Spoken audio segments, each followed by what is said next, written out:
The story of this porcupine's journey begins in the South African town of Hartbeespoort, where a diligent potato farmer toiled year after year on his land.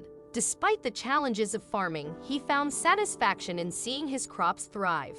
However, his land also attracted hungry animals, particularly porcupines, who were drawn to the natural salt content found in potatoes. Porcupines, known for their stealthy nature, found the farmer's land irresistible due to the abundance of food available, including potatoes, sap from wood, and residual sweat from tools. While these creatures reveled in the bounty, they posed a significant nuisance to the farmers, directly impacting their livelihoods. Consequently, many farmers resorted to setting traps to remove porcupines from their property, sometimes resorting to lethal measures. It was amidst this backdrop that a compassionate farmer came across a baby porcupine, unable to bring himself to harm the defenseless creature. Instead, in 2015, he brought the porcupine to the Daktari School and Wildlife Orphanage.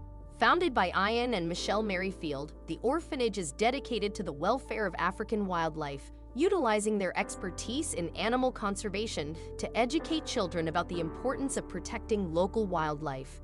If you haven't already, please subscribe to our channel and click the notification bell to stay updated with inspiring animal stories every day. Now, back to our story. Since its establishment in 2006, Daktari School and Wildlife Orphanage has been driven by a single goal, as stated on its official website. Having a safe place to rehabilitate injured or orphaned animals has always been a part of the vision of Daktari.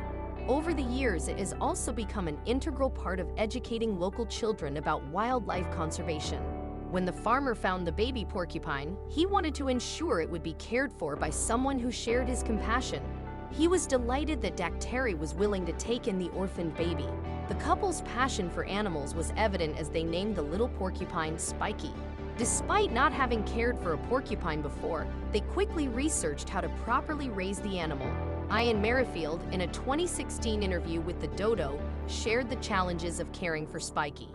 He had to be bottle-fed, but estimating his needs was a challenge. While there was limited information available about caring for porcupines, the couple's extensive knowledge and experience in caring for small animals proved invaluable.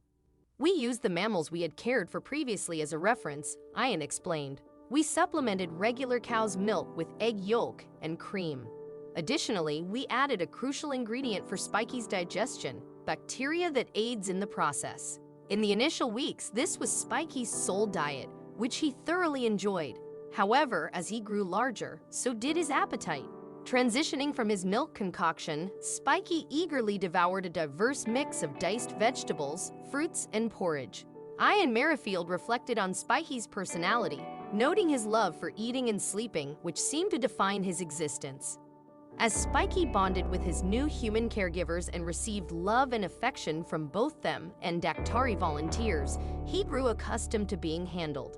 Despite his prickly exterior, the front and underside of Spiky's body were covered in soft fur. Volunteers would stroke his belly, under his arms, and behind his human-like ears. Spiky would reciprocate the affection, jumping into their laps and nuzzling their necks. Thanks to the care and love from his dedicated caregivers and volunteers, Spiky thrived in the orphanage, growing into a healthy and robust porcupine. One day, we felt it was time for Spiky to leave the orphanage and start his new life in the wild, explained Merrifield. "We believed he would be happier and freer there, knowing he could always return for food if needed." Despite being released into the wild, it became evident that Spiky preferred the company of his human caregivers and friends over his own kind. Merrifield jokingly remarked, "We're not sure if he comes back for food or just enjoys our company." Despite this, Spiky regularly visited Daktari, with one visit bringing a delightful surprise. During this visit, Spiky introduced his own porcupine family to his human family, much to everyone's surprise. It turned out that Spiky was actually a female, a fact that had been overlooked. Despite this revelation, the Daktari workers were thrilled that Spiky had chosen to share her family with them. Merrifield believed that Spiky was proud of her offspring and wanted to show them off to her human companions. Despite feeling at home at Daktari, Spiky's babies remained cautious around humans, often staying in the shadows rather than venturing inside the building. Spiky's human family also welcomed a male companion to the orphanage, likely the father of her babies. Ian expressed his satisfaction with Spiky's well-being, remarking on the joy of seeing her thriving in the wild with her own family. He felt a sense of pride akin to that of a parent, rightfully so. He, his wife, and the dedicated volunteers at Dactari deserve recognition for Spiky's healthy and contented state.